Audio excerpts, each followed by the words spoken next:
are you here? Are you trying to get me attacked? Because if you try and get me attacked, you're gonna be the first one to get it, mate. Morning, people. Welcome back to F Politics. I think I've become a magnet for the far right. I think it's like a thing now.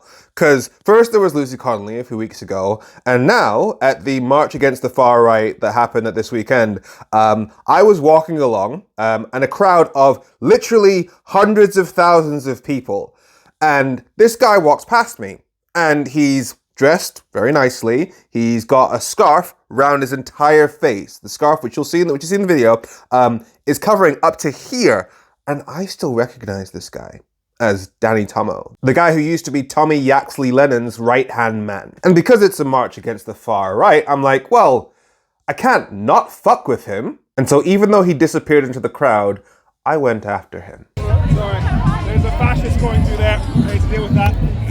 It's a fascist? Yeah, that's Tommy Robinson's right-hand man over there. He's trying to lose me. Sorry.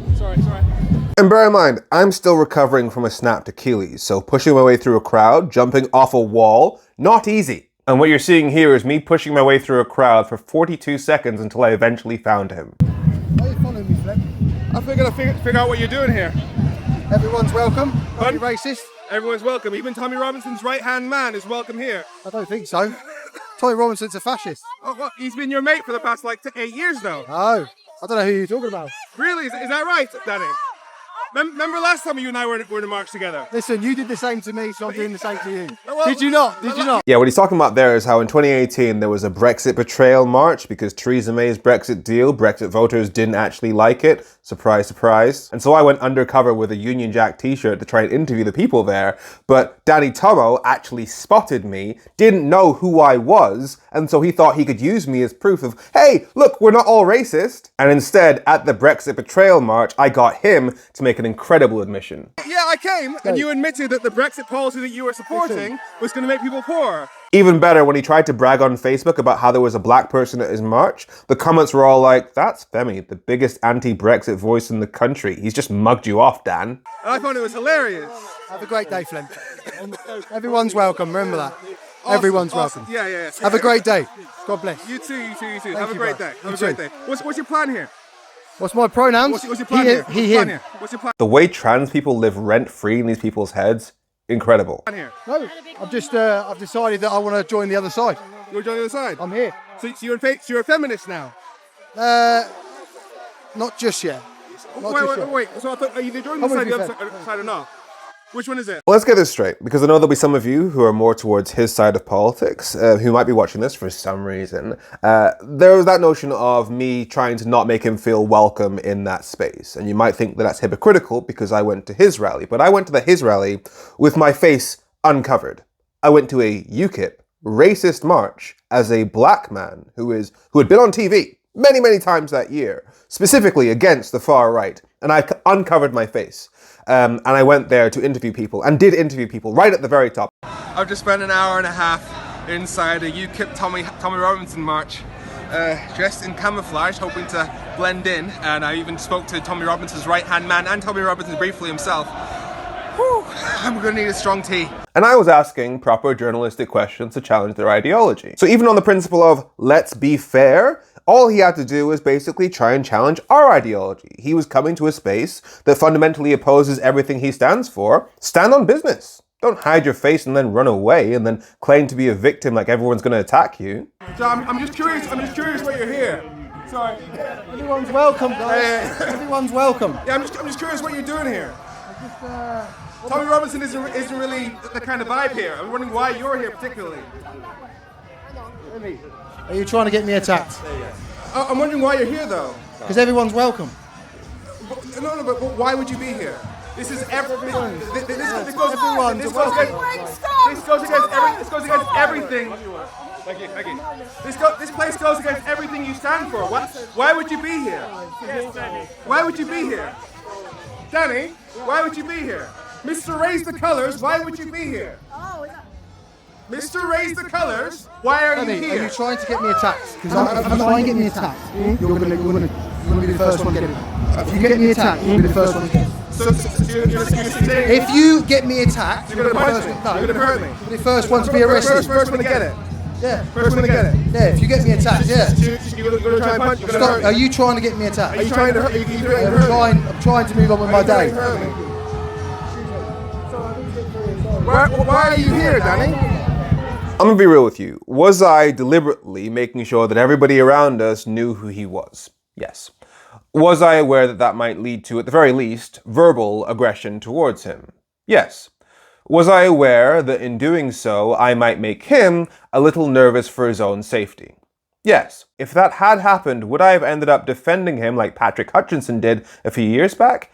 Yes. But you're right, I was okay with making him feel a little nervous for his own safety. Why?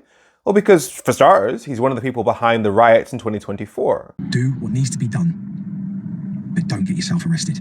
We need you all. That doesn't mean we stop. We have to be strong in the face of the evil that is presented. He and Tommy Yaxley-Lennon helped organize them. He acted as the spokesperson for the rioters, telling the government, do what we want or there'll be more of this. And he's a loud and proud racist who wants the UK to go back to being at least 95% white. And he's one of the people behind the Operation Raise the Colours, so all the flags that you've been seeing going up all around the country, he's one of the people behind that. So think about how scared black and brown people were during those riots. I had nightmares, as I've told you before, at that time, because I'd seen black and brown people being attacked in the streets. Think about the fact that the majority of Brits see those flags that have been going up by people like him as more to do with racism than anything to do with patriotism. Which means that he knows that he's sending a message around the country that says a racist was here. So he's perfectly happy to make millions of black and brown people scared to leave their own homes, and some of us have nightmares, so forgive me if I don't lose any further sleep because he was a little bit nervous in that crowd yesterday. And the reason why I'm bringing this to you is because yes, he doesn't currently have any real power right now, but he's just the mask-off version of the Reform Party. Their recent candidate in the Denton and Gorton by-election, Matthew Goodwin, also complains about the falling white population in the UK. The Reform Party platforms people like Lucy Connolly, who was one of the people that was arrested and jailed because she helped to incite the riots. She pled guilty to inciting racial hatred, and that earned her a spot on stage at the Reform Party's conference. So yeah, if somebody like Danny Tommo shows up at a march against the far right, you are goddamn right. I'm going after him. And the thing is, both the Tommies and the Nigels claim that they're doing all their stuff in the name of keeping women and girls safe, but the women at that march had a response. We are women, we can fly, we can be the far right. We're here with Women Against the Far Right as part of the Together demo, because we think the far right are on an incredibly dangerous rise. They spread racist and sexist lies about refugees and migrants. We think the biggest threat to women is men like Donald Trump, men like Nigel Farage who want to take away the right to abortion, not people arriving on small boats. So women have always been part of the anti-racist movement. We're here to show that we're here today. And when you look at the party like the Reform Party and you see Nigel Farage saying that the fact that one of his MPs was convicted of beating his girlfriend and he said that was irrelevant, how do you feel about a UK future that is led by the Reform Party? It makes me really scared. I'm really angry, to be honest. We've spent too long fighting for our rights for them to be taken away. Reform UK is full of men like that, full of people who hold sexist beliefs. Nigel Farage does himself when he says that he can understand why young men like people like Andrew Tate.